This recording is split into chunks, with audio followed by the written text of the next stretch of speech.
Smoking causes cancer. Smoking kills. புகைப்பிடித்தல் புற்றுநோயை உண்டாக்கும் மற்றும் உயிரை கொல்லும். Consumption of alcohol is injurious to health. மது அருந்துதல் உடல்நலத்திற்கு கேடு. Subscriber Real Life Incident inspired by subscribers. இந்த சந்தாதாரர்களின் உண்மை சம்பவம் உங்களால் உருவாக்கப்பட்டவை.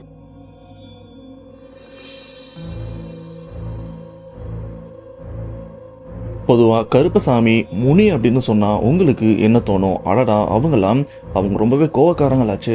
இது மட்டும் இல்லாம சில பேரோட குலதெய்வம் காவல் தெய்வமாகவும் இருந்துட்டு இருக்காங்க. குறிப்பா ஊரை காக்கிற காவல் தெய்வமா இருந்துட்டு இருக்காங்க அப்படின்னு உங்கள நிறைய பேருக்கு தோணும். ஆனா இந்த இடத்துல முனி ஒரு பொண்ணை அடிச்சு கொன்னு இருக்கு. அப்படி இறந்து போன அந்த பொண்ணு அந்த கிராமத்துல பேயாவும் சுத்திட்டு இருக்கு. ஆனா அந்த குடும்பத்தை சேர்ந்தவங்க அந்த பெண்ணுடைய அந்த பேய் உருவத்தை நிலைநிறுத்தி வைக்கணும் அப்படின்னு நிறைய சடங்குகள்லாம் பண்றாங்க. நிறுத்து எதுக்கு முனி அந்த பொண்ணு அடிச்சு கொள்ளணும்? இங்க என்ன பிரச்சனை நடந்தது அப்படின்னு கேட்டீங்கன்னா, அதை பத்தி தான் இன்னைக்கு நாம தெளிவா பார்க்க போறோம். அதுவும் அரியலூர்ல நடந்த ஒரு உண்மை பேய் சம்பவம். ஆனா அதுக்கு முன்னாடி இந்த மாதிரி பேய் சம்பவம் உங்க லைஃப்ல நடந்திருக்கா? அப்படி நடந்ததுன்னா அதை நீங்க என்கிட்ட ஷேர் பண்ணணும்னு நினைச்சீங்கன்னா டிஸ்பிளேல தெரியற இந்த வாட்ஸ்அப் நம்பருக்கு உங்க லைஃப்ல நடந்த அந்த பேய் சம்பவத்தை ஒரு வாய்ஸ் நோட்டா எனக்கு நீங்க ஷேர் பண்ணுங்க. அப்படி நீங்க ஷேர் பண்ணது உண்மை சம்பவம் உண்மையிலே நீங்க அந்த கண்டிப்பா நம்ம சேனல்ல போஸ்ட் பண்றேன். சோ பேசாம வீடியோல போலாம். நீங்க நம்ம சேனல் புதுசுனா மறக்காம சேனல் சப்ஸ்கிரைப் பண்ணுங்க, பெல் பட்டன் கிளிக் பண்ணுங்க. இப்ப நம்ம வீடியோல போலாம்.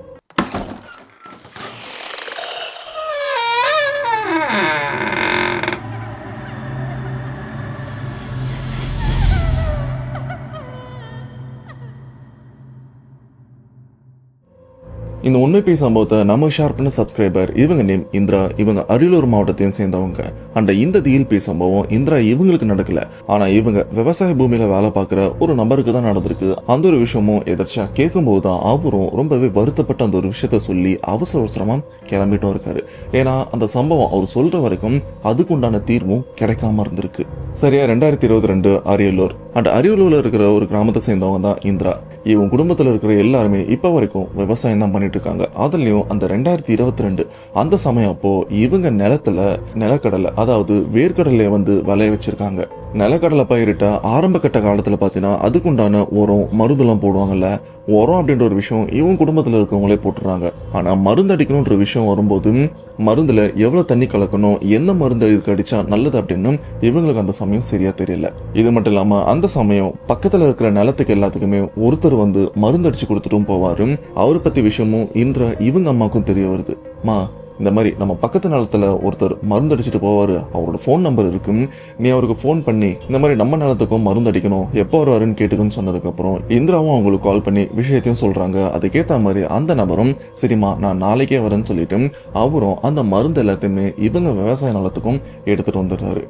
இப்ப இந்த விவசாய நிலத்துல இந்திரா அவங்க அப்பா அவங்க அம்மாவும் இருக்காங்க. ஆனா அந்த இடத்துல அந்த வயசான நபரும் வராரு. அந்த பூச்சிக்கொல்லி மருந்து அதெல்லாம் எடுத்துட்டு அவர் வந்ததுக்கு அப்புறம் அந்த விவசாய நிலத்துல அந்த மருந்தெல்லாம் அடிச்சுட்டும் இருக்காரு. அடிச்சு முடிச்சதுக்கு அப்புறம் டைமும் பாக்காரு. சொல்ல போனா ஒரு வேற ஒரு இடத்துக்கு போயிட்டு இங்க வரதுக்கு மதியானத்துக்கு மேலதான் ஆயிருக்கு.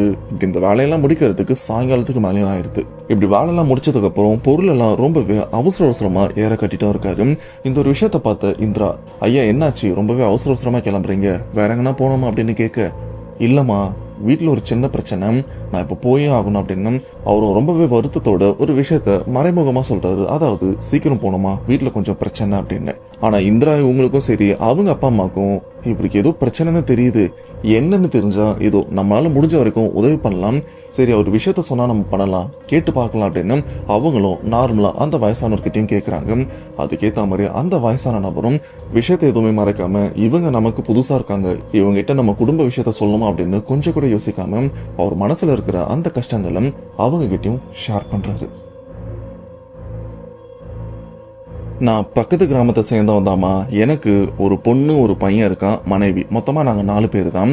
இது வரைக்கும் முனிய நான் தெய்வமா தான் பார்த்துட்டு இருந்தேன். ஆனா என் குடும்பத்துல நடந்த விஷயத்துக்கு அப்புறம் முனி அப்படின்ற ஒரு விஷயம் ஒரு கெட்ட விஷயமா தான் இப்ப நான் பாக்குறேன் அப்படின்னு ரொம்பவே வருத்தத்தோட சொல்ல, இதுவரைக்கும் இந்திரா அவங்க குடும்பத்தினர் சரி பிரச்சனைனா குடும்பத்துக்குள்ள கடன் பிரச்சனை இருக்கும், அப்படி இல்லைன்னா சொந்தக்காரங்களுக்குள்ள ஏதாச்சும் மனஸ்தாபம் இருக்கும், அதை என்ன ஏதுன்னு கேட்டு அதை சரி பண்ணலாம் அப்படின்னு தான் இப்ப இந்திரா இவங்க குடும்பத்தினரும் கேட்டிருப்பாங்க.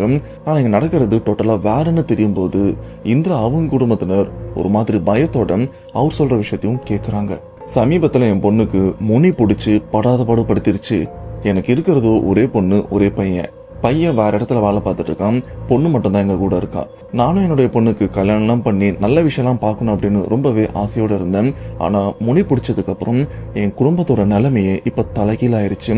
சொல்ல போனா இப்ப என் குடும்பத்துக்குள்ள ஒரு பேய் உலாவிட்டும் இருக்கு. அந்த பேய் வேற யாருமே இல்லை, இறந்து போன என்னுடைய பொண்ணு தான் அப்படின்னு சொன்னதுக்கு அப்புறம் இவங்களுக்கு அப்படியே தூக்கி போடுது.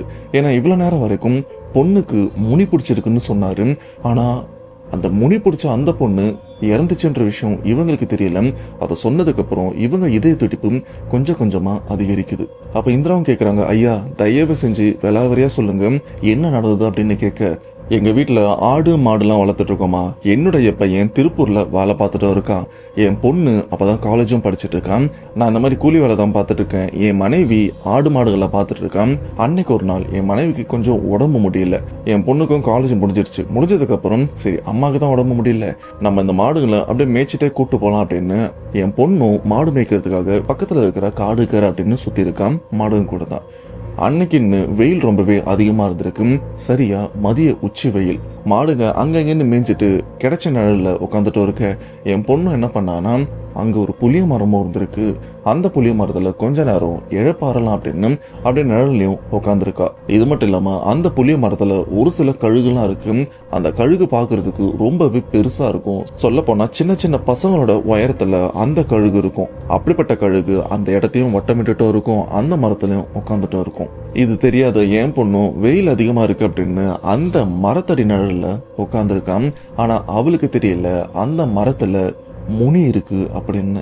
இவன் அந்த மரத்தடியில உட்கார்ந்த நேரம் அந்த சுற்று வட்டாரத்துல ஆளுங்கன்னு யாருமே இல்லை. இவளும் அமைதியா அந்த இடத்துல உட்காந்துட்டு இருக்க திடீர்னு அந்த மரத்துக்கு மேல ஒரு விதமான சத்தமும் கேட்டிருக்கு. ஏதோ மனுஷன் புலம்புற மாதிரியும் மூச்சு விடுற மாதிரியும் ஏதோ உக்கிரமா கத்துறதுக்கு முயற்சி பண்ற மாதிரியும் இந்த மாதிரி வினோதமா சத்தமும் கேட்டிருக்கு.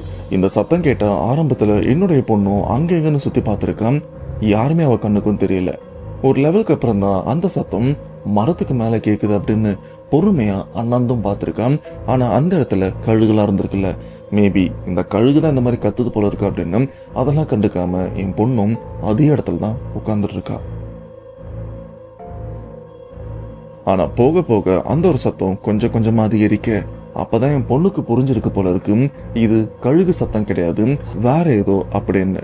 அப்ப என் பொண்ணு என்ன பண்ணானா, அந்த மரத்தடியில உட்காந்துருந்தால அப்படியே எந்திரிச்சு கொஞ்சம் முன்னாடி வந்து, உண்மையிலே அந்த சத்தம் மரத்துல தான் வருது, ஆனா எங்க இருந்து வருதுன்னு தெரிஞ்சுக்கிறதுக்காக கொஞ்சம் முன்னாடி வந்து அந்த மரத்தை அண்ணாந்தும் பார்த்திருக்கா. அப்படி அண்ணாந்து பார்த்ததுக்கு அப்புறம் தான் அவளுக்கும் தெரியுது, அந்த மரத்தோட ஒரு பகுதியில ஏதோ கருப்பான உருவமும் ரொம்பவே பெருசா இருந்திருக்கு. சொல்ல போனா ஒரு வளர்ந்த மனுஷனை விட ரொம்பவே பெருசா இருந்திருக்கு. அப்படிப்பட்ட அந்த உருவம் கிளைக்கு கிளை அப்படியே தாவி அப்படியே தரையில வந்து நின்று இருக்கு. என் பொண்ணுடைய உயரத்தை கம்பேர் பண்ணும்போது அந்த உயரம் ரொம்பவே பெருசா இருந்திருக்கு. அப்படிப்பட்ட அந்த உருவம் அப்படியே கிட்ட வந்து என் பொண்ணை அடிச்சதா இல்லை என்னன்னு தெரியல, ஆனா அடிப்பட்ட மாதிரிதான் அவளும் உணர்ந்திருக்கா. அதுக்கப்புறம் என்னாச்சுன்னு தெரியல, அந்த இடத்துல அவளும் மயங்கி விழுந்திருக்கா. இப்படி மயங்கி விழுந்ததுக்கு அப்புறம் எவ்வளவு நேரம் மயக்கத்துல இருந்தா சுத்தி என்ன நடக்குது அப்படின்னு அவளுக்கும் எதுவுமே தெரியாம இருந்திருக்கு. கொல்ல பக்கமா மாடு மேய்க்க போன எங்க பொண்ணுக்கு என்னாச்சுன்னு தெரியாம நாங்களும் ரொம்ப நேரம் காத்திருந்திருக்கோம். அதுக்கப்புறம் நானும் தேடி அங்க எங்கன்னு சுத்தும் போதுதான் தெரிஞ்சிருக்கு, அந்த மரத்துக்கிட்ட யாரோ கீழே விழுந்திருக்கிற மாதிரி இருந்திருக்கு.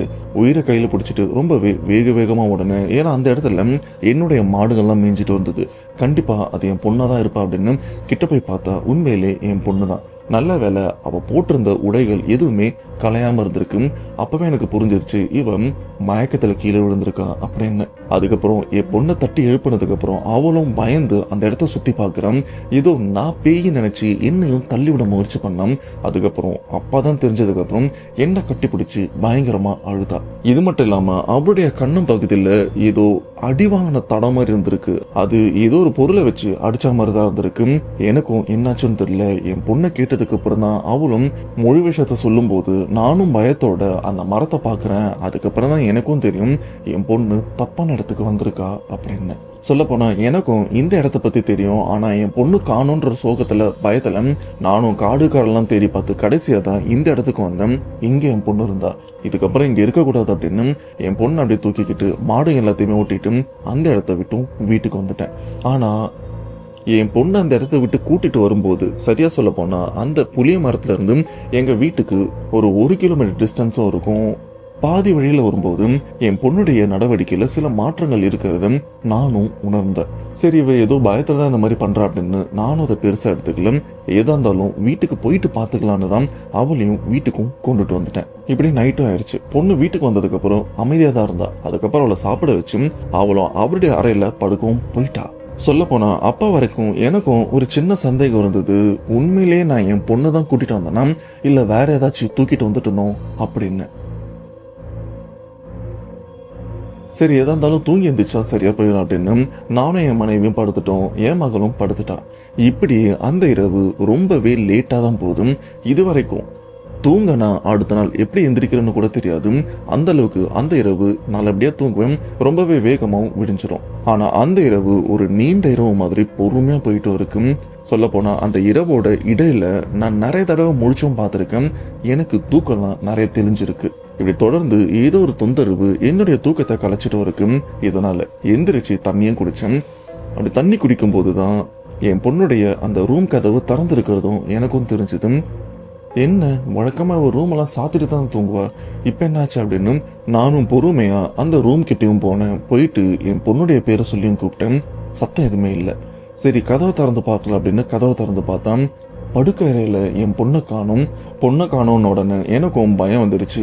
நானும் திரும்பி என் மனைவி கிட்ட இந்த விஷயத்த சொல்லலாம்னு வரும்போது அப்பதான் வீட்டோட மெயின் கதவை திறந்திருக்கிறத நானும் நோட் பண்ணேன். சரி, இவ வெளியில இருக்கா போல இருக்கு அப்படின்னு நானும் பொறுமையா போயிட்டு வீட்டோட மெயின் கதவை திறந்தா வீட்டு வாசல் திண்ணை இருக்கு பாத்தீங்களா, அந்த திண்ணையில என் பொண்ணு குத்த வச்சு உட்காந்துட்டு இருக்கா. அண்ட் ஒரு மாதிரி சிரிச்சா மாதிரியும் இருக்கா. அவ தலைமுடி எல்லாமே விரிச்சு போட்டுட்டும் இருக்கு. என்னாச்சு என் பொண்ணுக்கு, இவ இது வரைக்கும் இந்த மாதிரி பண்ணி நான் பார்த்ததே இல்லையே, மா உனக்கு என்னாச்சு அப்படின்னு கிட்ட போனா அவங்க பொண்ணும் அந்த ஒரு கொடூரமான சிரிப்பு பார்வையில அவங்க அப்பாவையும் பார்க்க அவங்க அப்பாவும் பயந்துடுறாரு. என் பொண்ணுக்கு என்னாச்சுன்னு தெரியாம அவரும் ரொம்பவே வருத்தப்பட, மா ஏன் இங்க உட்காந்துருக்க, உன்னோட ரூம்ல படுத்துக்குவா அப்படின்னு அவங்க பொண்ணு அப்படியே கையை பிடிச்சி கூட்டிட்டு வராங்க. அப்பா அவங்க பொண்ணு அமைதியா தான் இருக்காங்க. அப்படியே எந்திரிச்சு அவங்க அப்பா கூட வராங்க. ரூம்குள்ள போனதுக்கு அப்புறம் அங்க படுக்கையில படுக்க வச்சுட்டு அப்பாவும் கதவை சாத்திட்டு இவரும் இவங்க மனைவி பக்கத்துல உட்காந்துட்டு இருக்காரு.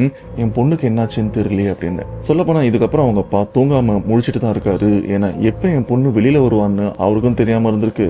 இப்படி தூங்காம முழிச்சிட்டு வந்திருக்காரு. ஆனா எந்த ஒரு விஷயம் அன்னைக்கு ஒரு நாள் மட்டும் நடக்கல, அடுத்தடுத்த நாள் அப்படின்னு கிட்டத்தட்ட ஒரு வாரம் வரைக்கும் அந்த ஒரு விஷயம் நீண்டுட்டும் இருக்கு. அதாவது அவங்க பொண்ணு நைட்டு தூங்குறன்னு ரூமுக்கு போவாங்க. ஆனா இதுக்கு நடுவுல எந்திரிச்சு வாசல்ல உட்காந்து தலைமுடியெல்லாம் விரிச்சு போட்டுட்டு அப்படி சிரிச்சா மாதிரி அந்த ரோட்டையும் பார்த்துட்டு இருப்பாங்க. இதுல ஒரு சில பேர் அக்கம் பக்கத்துல இருக்கிறவங்களாம் நைட்டு வேலையெல்லாம் முடிச்சிட்டு சில நேரம் வரத்துக்கு லேட் ஆகும் பாத்தீங்களா, அப்போ இவங்க பொண்ணை பார்த்து அலறி அடிச்சுட்டுலாம் ஓடி இருக்காங்க. தொடர்ந்து இந்த மாதிரி விஷயம் நடக்க அக்கம் பக்கத்துல இருக்கிற எல்லாருமே, யோ உன் பொண்ணு வயசு பொண்ணியா, முதல்ல அது என்னன்னு பாரு, பாவம் அந்த பொண்ணு நைட் ஏதோ பேய் பிடிச்ச மாதிரி உட்காந்து இருக்கு, எனக்கு என்னவோ சந்தேகமா இருக்கும், உன் பொண்ணுக்கு பேய் பிடிச்சிருக்க போது போய் என்னன்னு பாருன்னு சொன்னதுக்கு அப்புறம் பொண்ணுடைய அப்பாவும் யோசிக்கிறாரு, இல்ல இந்த ஒரு சந்தேகம் எனக்கு முன்னாடியே இருந்தது, ஆனா பேய் பிடிச்ச மாதிரி பெருசா எந்த ஒரு விஷயமும் அவ பண்ணல, கடந்த ஒரு வாரமா அவருடைய நடவடிக்கையில மாற்றங்கள் இருக்கு, ஆனா அடாவடியா எதுவுமே பண்ணாம இருந்ததுனாலதான் நான் எதுவுமே முயற்சி எடுக்கல அப்படின்னு அவரும் விஷயத்த சொல்லியிருக்காரு. யோ அதெல்லாம் பரவாயில்லையா, வயசு பொண்ணு ஃபர்ஸ்ட் என்னன்னு பாருன்னு சொன்னதுக்கு அப்புறம் தான் அவங்க அப்பாவும் அதுக்குண்டான முதற்கட்ட நடவடிக்கை என்னன்னு பாக்குறாரு. அடுத்த நாளே பொண்ணுடைய அப்பா என்ன பண்றாருன்னா, அவங்க பொண்ணு மனைவி இவங்க 3 பேருமே அவங்க ஏரியால இருக்கிற ஒரு கோவிலுக்கும் போறாங்க. ஏன்னா அந்த கோவில இருக்கிற பூசாரி பேய் ஓட்டுற விஷயங்கள்லாம் கூட பண்ணிருக்காரு. அதனால அந்த கோவிலுக்கும் போக கோவிலுக்குள்ள கால் எடுத்து வைக்கிறது அப்பா அம்மா இவங்க 2 பேர் தான் கோவிலுக்குள்ளயும் போறாங்க. ஆனா அவங்க பொண்ணு கோவிலுக்குள்ள வரல. கோவிலுடைய அந்த வாசல் இருக்குல்ல, வாசலுக்கு 2 அடி அப்படியே பின்னாடி நின்னுறாங்க. என்ன பொண்ணு காணோம் அப்படின்னு திரும்பி பார்த்தா பொண்ணு பின்னாடி இருக்கா. அப்பா அம்மாவை ஒரு மாதிரி முறைச்சா மாதிரி நின்று இருக்கா. எதுக்குடா என்ன இங்க நீ கூட்டிட்டு வந்த அப்படின்ற மாதிரி. அப்பாவுக்கு புரிஞ்சிருச்சு உடம்புக்குள்ள ஏதோ இருக்கு, அதனாலதான் கோவிலுக்குள்ள வர மாட்டேங்குது அப்படின்னு. ஆனா அம்மா என்ன பண்றாங்கன்னா, மா எதுக்கு நீ அங்கேயே நிக்கிற, வா நம்ம கோவில் தானே அப்படின்னு அவங்களும் முன்னாடி போயிட்டு அவங்க பொண்ணை கையை பிடிச்சி கூட்டிட்டு வரலாம்னு முயற்சி பண்றாங்க. ஆனா அவங்க பொண்ணு அந்த கையெல்லாம் தட்டி விட்டு நான் வரமாட்டேன் அப்படின்னு பின்னாடிதான் நின்றுட்டும் இருக்காங்க. இப்ப அப்பா என்ன பண்றாருன்னா, சரி நீ பொண்ணை பாத்துக்கோ, நான் உள்ள போயிட்டு பூசாரியை பார்த்து விஷயத்த சொல்லிட்டு வர அப்படின்னு அவரும் கோயிலுக்குள்ள போறாரு. அந்த சமயம் பூசாரிக்கும் பெருசா எந்த வேலையும் இல்லை. பார்த்த உடனே அப்பாவும் நடந்த விஷயத்த சொல்றாரு. ஒரு வாரத்துக்கு முன்னாடி என் பொண்ணு மாடு மேய்க்கிறேன் அப்படின்னு நம்ம அந்த ஏரியால புளிய மரம் இருக்கு பாத்தீங்களா, அங்கேயும் போயிருக்கான்.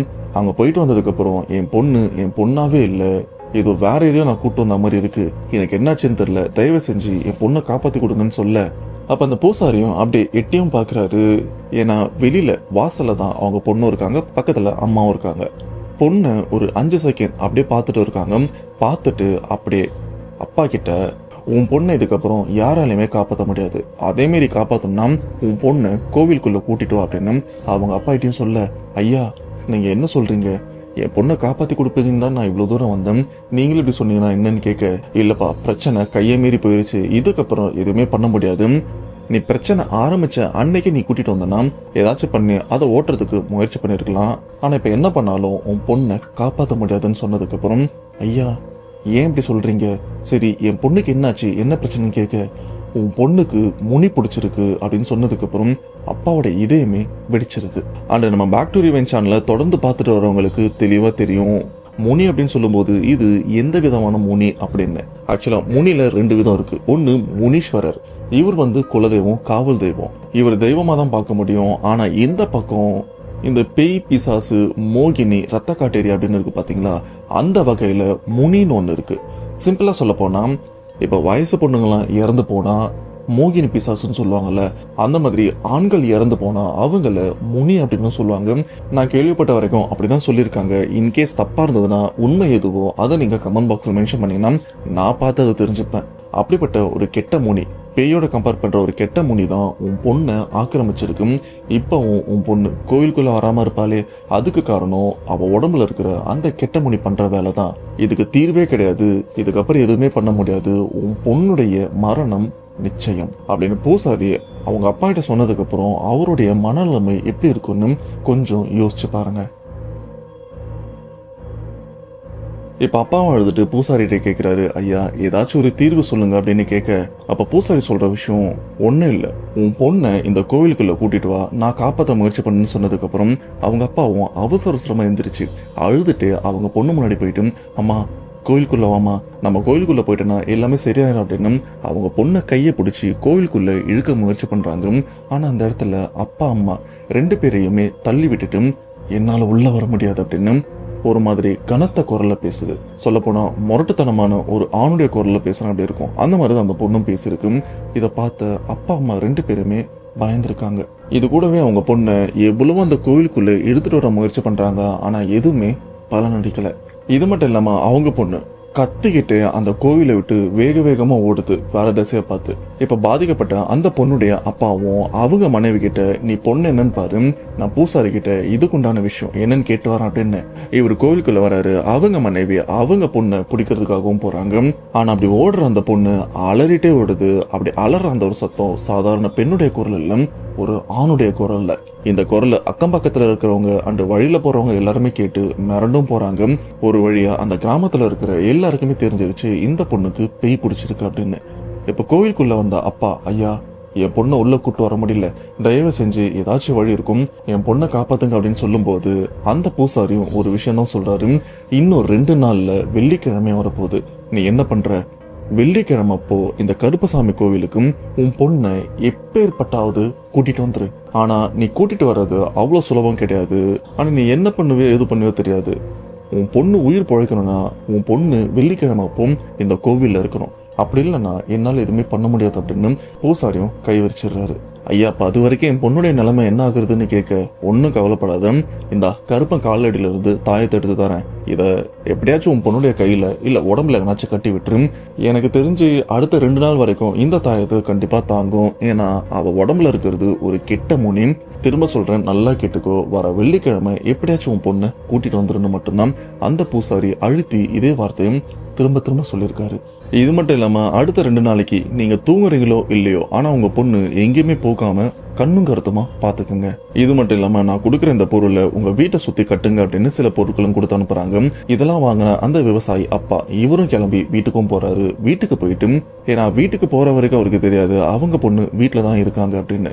வீட்டுக்கு போனதுக்கு அப்புறம் அவங்க பொண்ணுக்கு வேலையா இந்த தாயத்தை கட்டணும் அப்படின்னு பொண்ணுகிட்ட போயிட்டு அவங்க கையை தான் பிடிக்கிறாங்க.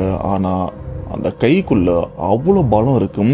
சொல்ல போனா நல்லா அடாவடியான ஒரு ஆணுடைய கையை பிடிச்சா எப்படி முரட்டுத்தனமா இருக்கும், அந்த மாதிரி தான் அந்த பொண்ணுடைய கையும் இருந்திருக்கு.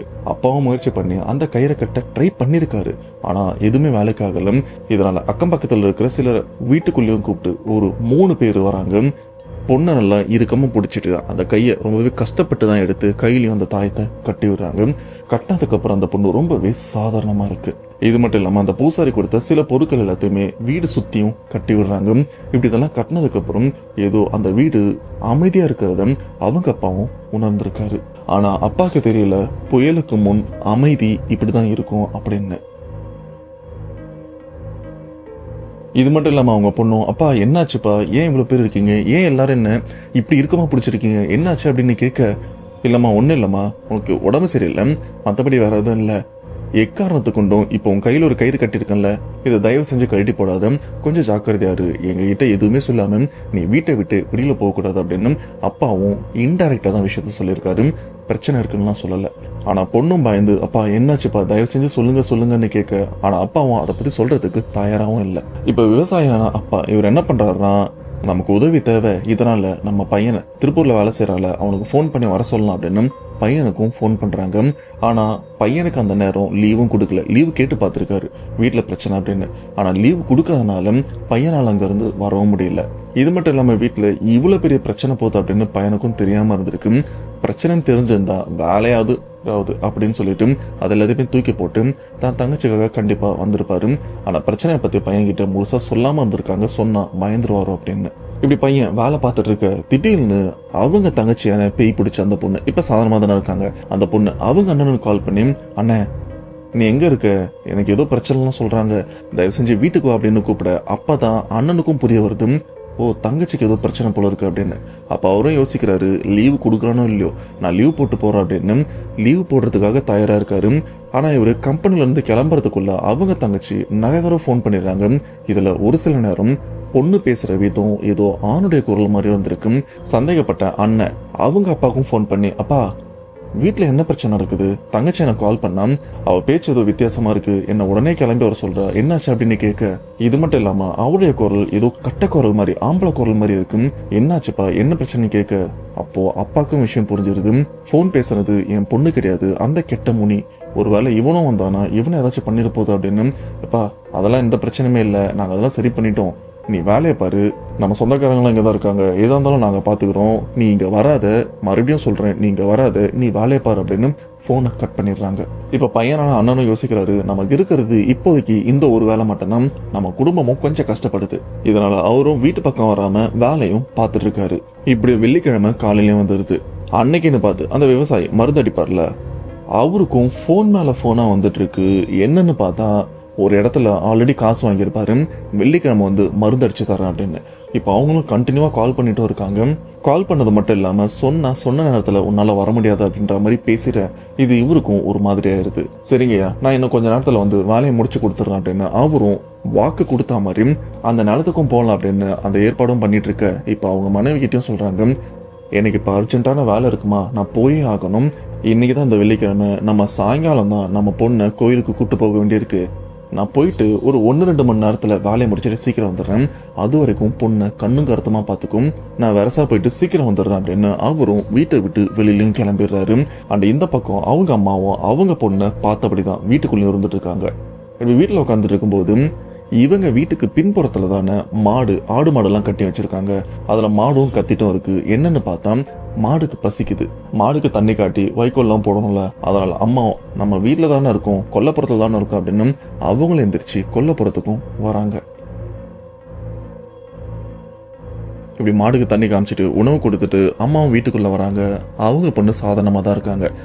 இப்படி ஒரு மணி நேரம் கழிச்சு வேலைக்கு போன அப்பாவும் வீட்டுக்கு வந்துடுறாரு.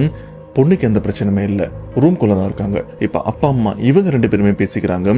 கோயிலுக்கு போகணும், கோயிலுக்கு போறதுக்கு முன்னாடி சில பொருட்கள்லாம் வாங்க வேண்டியிருக்கு, என்னென்ன வாங்கணும் அப்படின்னு லிஸ்ட் ரெடி பண்ணிட்டு இருக்காங்க. அப்படி ரெடி பண்ணிட்டு இருக்கும்போது பெட்ரூம்ல இருந்து அவங்க பொண்ணு ரொம்பவே சத்தத்தோட கதவை திறந்து ரூமை விட்டு வெளியிலயும் வராங்க. வெளியில வந்தவங்க பொண்ணை பார்த்த அவங்க அப்பாவும் சரி அம்மாவும் சரி கதிகலங்கி நிக்கிறாங்க. ஏன்னா பொண்ணுடைய இடுப்புக்கு கீழே இருந்து ரத்தமா வழிஞ்சிட்டும் இருக்கு. என்னன்னு பார்த்தா பொண்ணுக்கு பீரியட்ஸும் ஸ்டார்ட் ஆயிருக்கு, மாதவிடாய் சுழற்சி. இது அப்பாக்கு ஆரம்பத்துல புரியல, ஏதோ அடிபட்டு இருக்கு அப்படின்னு. ஆனா அம்மாக்கு விஷயம் என்னன்னு புரிஞ்சிருச்சு. சரி பீரியட்ஸ் பொண்ணுங்களுக்கு வர்றது சகஜம்தான். ஆனா அவங்க பொண்ணுடைய முகம் அப்படி திரும்ப இருக்கு, ரொம்பவே கோவத்தோட, இன்னைக்கு நீ இந்த கோயிலுக்கு கூட்டு போயிருவியா அப்படின்னு ரொம்பவே கோவத்தோட, அந்த கட்ட குரலோட, அந்த ஆணுடைய குரலோட அவங்க அப்பா அம்மாவும் மிரட்டிட்டும் இருக்கு. நீங்க ஜஸ்ட் இமேஜின் பண்ணி பாருங்க, உங்களுக்கு தெரிஞ்ச ரொம்பவே பழக்கப்பட்ட ஒரு பொண்ணு இந்த மாதிரி இடுப்புக்கு கீழே ரத்தமா ஒழிஞ்சிட்டு இருக்க, முகம் ரொம்பவே கோவத்தோடு இருந்துருக்கு, கண்ணெல்லாம் செவந்துட்டு இருக்கு. ஆனா அந்த பொண்ணு தன்னுடைய சொந்த குரல்ல பேசாம ஒரு ஆணுடைய குரல், அதுலயும் அந்த குரலை கேட்கும் போது உங்களுக்கே ஒரு பயம் இருக்கும். அப்படிப்பட்ட அந்த சிச்சுவேஷனோட அந்த பொண்ணு பேசுற அந்த சத்தத்தை கேட்டு நீங்க எப்படி ரியாக்ட் பண்ணுவீங்க? அது எப்படின்றத மறக்காம கமெண்ட் பாக்ஸ்ல மென்ஷன் பண்ணுங்க. என கேட்கிற எனக்கு ஒரு மாதிரி நடுங்குது. இது மட்டும் இல்லாம பொண்ணு உடம்புல இருக்கிற அந்த கெட்ட முனி சொல்ற விஷயம் இதுதான். என்னை மீறி உன் பொண்ணை நீ கோயிலுக்கு கூட்டு போயிருவியா? உன் பொண்ணோட உயிர் எடுக்கிறதுக்காக தான் நான் வந்திருக்கேன். உன் பொண்ணை நீ எப்படி காப்பாத்துறன்னு பாக்குறேன். முடிஞ்சா உன் பொண்ணு கோயிலுக்கு கூட்டு போ அப்படின்னு உடம்புக்குள்ள இருக்கிற அந்த கெட்ட முனி பந்தயம் வைக்கிற மாதிரி பேசுது. ஆனா இங்க ஒரு சின்ன பிரச்சனை என்ன தெரியுமா? பெண்களுக்கு பீரியட்ஸ் வந்துருச்சுன்னா அந்த சமயம் அவங்க வீட்டுல இருக்கிற பூஜை ரூமுக்கு கூட அவங்கள அலோ பண்ண மாட்டாங்க. பூஜை ரூம் ஏன், வீட்டுல இருக்கிற கிச்சனை கூட அலோ பண்ண மாட்டாங்க. இப்போ இந்த ஒரு விஷயம் நிறைய கிராமத்துல சிட்டில கூட நடந்துட்டு தான் இருக்கு. வீட்லயே அப்படின்னும் போது கோவிலுக்கு அனுப்புவாங்களா? அதுவும் இன்னைக்கு வெள்ளிக்கிழமை உன் பொண்ணு கூட்டிட்டு வரணும் அப்படின்னு அங்க இருக்கிற பூசாரியே சொல்லியிருக்காரு. இப்படிப்பட்ட நிலைமையில இவங்களுக்கு என்ன தோணும், கூட்டிட்டு போறதா போக வேண்டாமா, என்ன பண்றதுன்னு தெரியாம முழிச்சிட்டு வந்திருக்காங்க. அப்ப அப்பா என்ன பண்றாருன்னா, சரிம்மா நீ பொண்ணை பாத்துக்கோ, நான் கோவில போயிட்டு பூசாரி கிட்ட நடந்த விஷயத்த பத்தி சொல்றேன், அதுக்கப்புறம் அவர் என்ன சொல்றாரோ அதை கேட்டுக்கலாம் அப்படின்னு அப்பாவும் அவசரமா கோயிலுக்கும் போறாரு. கருப்பசாமி கோவிலுக்கு போயிட்டு அங்க இருக்கிற பூசாரி கிட்ட நடந்த விஷயத்தையும் சொல்றாரு. ஐயா, இன்னைக்கு வெள்ளிக்கிழமை என் பொண்ணை கூட்டு வரணும்னு சொன்னீங்க, ஆனா அதுக்குள்ள என் பொண்ணுக்கும் பீரியட்ஸும் வந்துருச்சு. இது மட்டும் இல்லாம என் பொண்ணு உடம்புல இருக்கிற அந்த கெட்ட முனி என்னை மீறி எப்படி இவ்வளோ நீ வெளியில கூட்டு போறேன்னு பாக்குறேன் அப்படின்னு வாய்ஸ் ஓடலாம் விடுது. எனக்கு என்ன பண்றதுன்னே தெரியல அப்படின்னு சொல்ல, அப்ப பூசாரியும் எனக்கு இப்படி நடக்கும்னு முன்னாடியே தெரியும், நான் தான் ஆரம்பத்தில் சொன்னல உன் பொண்ணை காப்பாத்துறது ரொம்பவே கஷ்டம் அப்படின்னு. ஆனா அதே மீறி அவளை காப்பாத்துற முயற்சியில நாம இறங்கும் போது இந்த மாதிரி தடங்கள் நிறையவே இருக்கும். கவலைப்படாத, இன்னும் 2 நாள் உன் பொண்ணை கண்ணும் கருத்துமா பாத்துக்கும். நான் கொடுத்த தாயத்து இன்னமும் உன் பொண்ணு கையில தானே இருக்கு அப்படின்னு சொல்ல, ஆமாங்கய்யா இன்னமும் என் பொண்ணு கையில தான் இருக்குன்னு சொன்னதுக்கு அப்புறம் சரி அது இருக்கிறதுனாலதான் அந்த முனியோட ஆட்டம் பெருசா இல்லாம ஏதோ இந்த மாதிரி உங்ககிட்ட பேசிட்டும் போது தயவு செஞ்சு அந்த தாயத்துக்கு மட்டும் எந்த பங்கமும் வராம பாத்துங்கன்னு சொல்ல, இது மட்டும் இல்லாம சரியா இன்னையில இருந்து 3வது நாள் உன் பொண்ணை கூட்டிட்டு வா, நம்ம அதை சரி பண்ற முயற்சியில இறங்கலாம்னு சொன்னதுக்கு அப்புறம் இவரும் கிளம்பி வீட்டுக்கும் போறாரு. அடுத்த 2 நாள் இவருடைய பொண்ணை கண்ணும் கருத்துமா பாத்துக்கலாம் அப்படின்னு அவங்க பொண்ணு கூட தான் இருக்காங்க. இப்படி அடுத்த 2 நாளும் பொண்ணை கண்ணும் கருத்தமா பார்த்துருக்காங்க. இப்படி அந்த 2வது நாள் நைட்டும் வருது. விடிஞ்சா 3வது நாளும் வந்துடும். அந்த 2வது நாள் நைட் அப்போ பொண்ணுக்கு வழக்கம் போல சாப்பிட வச்சு அவங்க ரூம்ல அனுப்பி அவங்கள தூங்க வச்சுட்டு கதவை வெளியில இருந்து தாழ்பா போட்டுறாங்க. ஏன்னா பொண்ணு வீட்டை விட்டு வெளியில போயிடக்கூடாது அப்படின்னு. ஸோ அந்த மாதிரி தாழ்பால்லாம் போட்டுட்டு ரூமுக்கு வெளியில ஹாலில் தான் அப்பா அம்மாவும் படுத்துட்டு இருக்காங்க. தூக்கமே வரல, படுத்துட்டு தான் இருக்காங்க. அப்பாவும் பொழுது விடிஞ்ச உடனே என் பொண்ணை கோயிலுக்கு கூட்டு போயிடணும் அப்படின்னு அவரும் பொழுது விடியறதுக்காகவும் காத்துட்டு இருக்காரு. நடுவில் தூங்குறாரு முழிச்சுக்கிறாரு. இப்படி நிம்மதி இல்லாத தூக்கமும் போயிட்டு இருக்க. இதுக்கு நடுவில் வீட்டுக்கு பின்னாடி கொல்லப்புறத்துல கட்டி இருக்கிற மாடுங்க எல்லாமே ஒரு மாதிரி மிரண்டா மாதிரியும் கத்திட்டும் இருக்கு. இந்த சத்தத்தை கேட்டா அப்பாக்கும் சரி அம்மாக்கும் சரி ஒரு பயமா வருது. இதுல அம்மா எந்திரிச்சு இருங்க நான் என்னன்னு போய் பாக்குறேன்னு சொல்ல, ஆனா அப்பாவும் இல்ல போக வேண்டாம், ஆல்ரெடி நம்ம சுத்தி பிரச்சனை இருக்குன்னு தெரியுதுல்ல, தனியா பின்னாடி போகாது, அதுவும் இது நடுராத்திரி, ஏதா இருந்தாலும் காலையில பாத்துக்கலாம்னு சொன்னதுக்கு அப்புறம் மாடுங்க ரொம்ப நேரமா கத்திட்டு இருக்கு.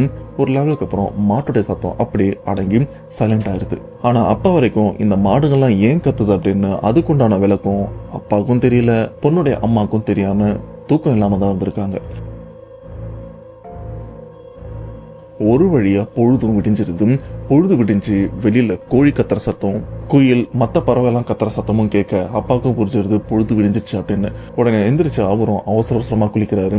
குளிச்சதுக்கு அப்புறம் தான் பொண்ணை கூப்பிடலாம் அப்படின்னு ரூம் கிட்டேயும் போறாரு. போய் பார்த்தா தான் தெரியுது அந்த ரூம்ல இருக்கிற தாழ்பால் திறந்திருக்கு, ஆனா கதவு மட்டும் சாத்தி இருக்கு அப்படின்னு. நைட்டு நாம தாழ்பால் போட்டு தானே தூங்கணும், உண்மையிலே தாழ்பால் போட்டோமா இல்லையா அப்படின்னு ஒரு குழப்பத்தோட கதவை திறக்கிறாரு. கதவை திறந்தா படுக்கை இருக்கு, ஆனா பொண்ணை காணோம். ஐயோ எங்க போனா அப்படின்னு ரூம்குள்ள போறாரு. ரூம்குள்ள போயிட்டு அந்த படுக்கையை பார்த்தா பொண்ணு படுத்திருந்த அந்த இடத்துல அந்த தாயத்து மட்டும்தான் இருக்கே தவிர பொண்ணை காணோம். உடனே அவசர அவசரமா அவங்க மனைவியை கூப்பிட்டு பொண்ணை காணோம், அவ கட்டிட்டு இருந்த தாயத்து மட்டும்தான் இருக்கு, இதுதான் நீ பொண்ணை பாத்துக்கிற லட்சணமா அப்படின்னு அவங்க மனைவியை கண்ணா பின்னு திட்டுறாங்க. போய் தேடு, அவ எங்க இருக்கா அப்படின்னு சொன்னதுக்கு அப்புறம் அப்பா அம்மா 2 பேருமே அந்த வீட்டை சுத்தி சுத்தி தேடுறாங்க, பொண்ணை காணோம். இப்படி பொண்ணை சுத்தி சுத்தி தேடினதுக்கு அப்புறம் மறுபடியும் வீட்டுக்கு கொல்லப்புறத்துல இருந்து மாடுகள்லாம் மிரண்டு கத்தர சத்தமும் கேட்க, அப்போ அப்பாவும் அம்மாவும் ஒருத்தர் முகத்தையும் பாக்குறாங்க. கொல்லப்புறத்துல பாத்தியா அப்படின்னு அவசர அவசரமா 2 பேரும் வீட்டுக்கு பின்புறத்துல போய் பார்த்தா மாடுங்க எல்லாமே ஒரு இடத்துல மிரண்டுட்டும் இருக்க, ஒரு இடத்துல ஏதோ ஒண்ணு ஆடிட்டும் இருக்கு. என்னது அப்படின்னு, ஏன்னா அங்க ஒரு இடத்துல ஓலை கொட்டாயம் போட்டிருப்பாங்க, ஓலை கொஞ்சம் இறங்கிதான் இருக்கும். இவங்க என்னது அப்படின்னு குனிஞ்சு கிட்ட போய் பார்த்தா தான் தெரியுது அங்க தொங்கிட்டு இருக்கிறது காலு அப்படின்னு. இப்ப அப்பாவும் ஒரு விதமான பயத்தோட அவங்க மனைவிய இங்க வா அப்படின்னு கூப்பிட, அவங்களும் என்னாச்சு என்னாச்சு அப்படின்னு அழுதுட்டே கிட்ட வந்தா, இந்த இடத்துல அப்பா அம்மா 2 பேருமே அவங்க வாழ்க்கையில பார்க்க கூடாத ஒரு விஷயத்த பார்த்து அதிர்ந்து போய் நிக்கிறாங்க. அதுதான் அவங்க பெண்ணுடைய இறந்து போன சடலம். இப்ப அப்பாவும் அம்மாவும் அவங்க பொண்ணுடைய காலை பிடிச்சி பயங்கரமா கதறியும் எழுதிட்டு இருக்காங்க. இது மட்டும் இல்லாம அம்மாவும் சொல்றாங்க, நான் அப்பவே பின்னாடி போய் பாக்குறேன்னு சொன்னல, என்னையே நீங்க அனுப்பல, என்ன அப்பவே நீங்க அனுப்பி இருந்தீங்கன்னா என் பொண்ணை காப்பாத்திருக்கலாமே அப்படின்னு அவங்க கணவர்கிட்ட சண்டை போட்டுட்டும் இருக்காங்க. நான் முன்னாடியே சொல்லியிருந்தேன்ல, இவங்க 2 பேருமே தூங்கிட்டு இருக்கும்போது வீட்டுக்கு கொல்லப்புறத்துல அந்த நடுராத்திரி மாடு எல்லாமே மிரள்ற சத்தமும் கேட்டிருக்கும். ஆனா வேற ஏதோ பிரச்சனை நினைச்சு பயந்துதான் அப்பாவும் அவங்க மனைவியை பின்புறமா அனுப்பாம இருந்திருக்காங்க. ஆனா இவங்களுக்கு தெரியாது, இவங்க பொண்ணு உடம்புல இருக்கிற கெட்ட முடி தான் இவ்வளவு வேலை பார்த்துருக்கு. அந்த கொல்லப்புறத்துல போயிட்டு மாடுகளை கட்டுறதுக்கான கயிறுலாம் இருக்கும்ல, அந்த கயிற்றை வச்சுதான் அந்த பொண்ணும் தூக்க மாட்டிருக்கு.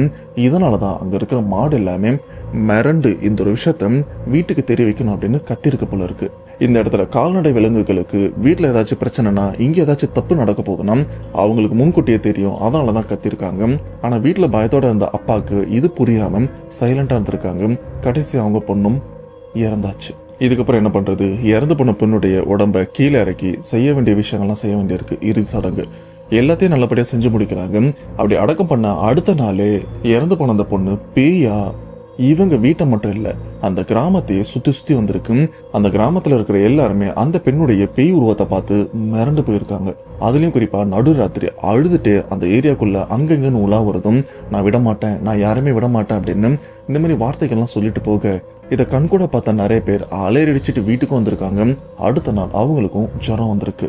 இதனாலே அந்த கிராமத்து மக்கள் எல்லாருமே பயந்து கிராமத்துல இருக்கிற எல்லாருமே இவர்கிட்டயும் வந்து சொல்றாங்க விஷயத்த. அதாவது இறந்து போன பொண்ணுடைய அப்பா கிட்டயும், யோ இறந்து போன உன் பொண்ணு பேயா ஊரு ஃபுல்லா சுத்திட்டு இருக்காயம், எங்களுக்குலாம் பயமா இருக்கு, நாங்க வேலையை முடிச்சுட்டு நைட்டு வரும்போதுலாம் பேய் உருவத்தை வந்து எங்கெல்லாம் பயமுறுத்துறா. ஒருத்தர் 2 பேர் இந்த ஒரு விஷயத்த பார்க்கல, கிராமத்துல இருக்கிற எல்லாருமே பார்த்திருக்கோம் பாரு, எல்லாருமே பாதிக்கப்பட்டவங்க தான். தயவு செஞ்சு உன் பொண்ணுடைய அந்த பேய் ஆன்மாவை நில நிறுத்தி வை, இது பண்ணா மட்டும்தான் இங்க யாருக்குமே எந்த பிரச்சனையுமே இருக்காது. இப்படியே விட்டனா உன் பொண்ணு போய் சேர்ந்த மாதிரி இந்த கிராமத்துல இருக்கவங்களும் போய் சேர வேண்டியதான்.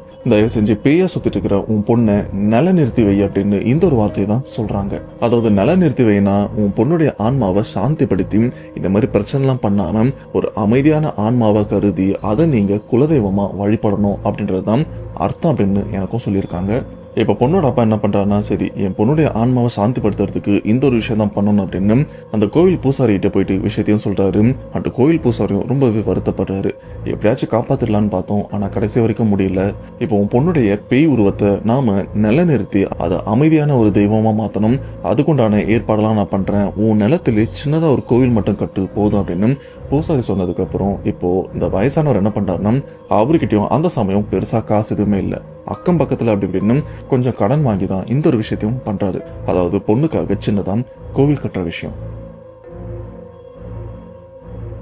இப்படி கஷ்டப்பட்டு சின்னதா ஒரு கோவிலும் கட்டாரு அவருடைய நிலத்துல.